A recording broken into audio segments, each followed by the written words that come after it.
उरण नगर परिषदेच्या निवडणुकीची निकालाची अनेक दिवसापासूनची प्रतीक्षा संपली आणि निवडणूक निकाल जाहीर झाला। निवडणूक निकाल जाहीर होताच एकच कार्यकर्त्यांनी नागरिकांनी जल्लोष केला। उरण नगर परिषदेत नगराध्यक्ष पदासाठी उभे असलेले महाविकास आघाडीचे उमेदवार तथा राष्ट्रवादी काँग्रेस पार्टी श्री शरदचंद्र पवार पक्षाचे महाराष्ट्र राज्य उपाध्यक्ष भावनाताई घाणेकर या विजयी झाल्या। तर नगराध्यक्ष पदासाठी उभे असलेले भाजपच्या शोभा कोळी शहा, शिवसेना शिंदे गटाचे रुपाली तुषार ठाकूर, अपक्ष असलेले नसरीन इसरार शेख हे पराभूत झाले। तर 21 नगरसेवक पदासाठी उभे असलेल्या उमेदवारांपैकी 12 नगरसेवक भाजपचे तर 9 नगरसेवक महाविकास आघाडीचे निवडून आले आहेत।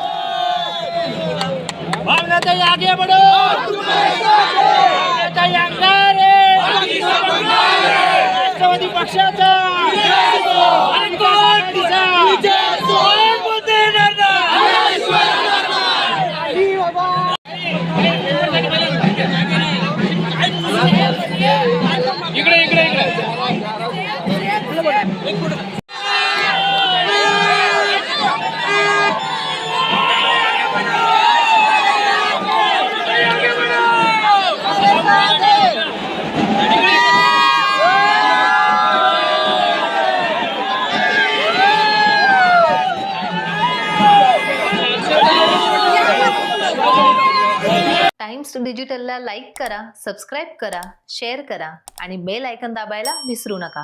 पाहत रहा टाइम्स डिजिटल।